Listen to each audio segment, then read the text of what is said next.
World War III hasn't started yet, but I think the situation is incredibly volatile still. Just in the last couple of days, the headline story was an explosion or bombing of this hospital in Gaza. Blame immediately fell on Israel. The claim in the New York Times was that they had dropped a bomb on it from a plane. Social media was aflame with that. I think in the last day or so, the perspective seems to be changing. There's video now showing that it wasn't the hospital, but rather the parking lot next to the hospital that took the brunt of the damage. I think that it's far from clear that Israel did it. A lot of people are blaming Islamic Jihad.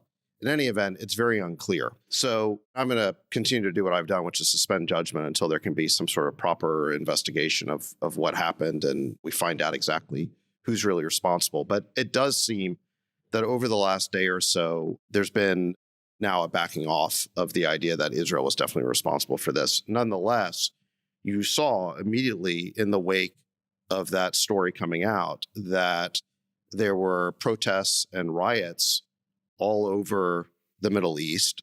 The Arab street was absolutely ignited.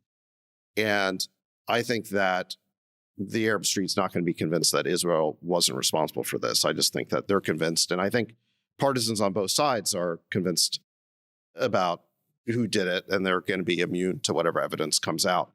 So I think that's kind of the situation we're at right now. I would consider the riots that we just saw in regards to the hospital and the eruption on social media to be a prelude or dress rehearsal of what we can expect to happen almost every day if Israel proceeds with the ground invasion of Gaza.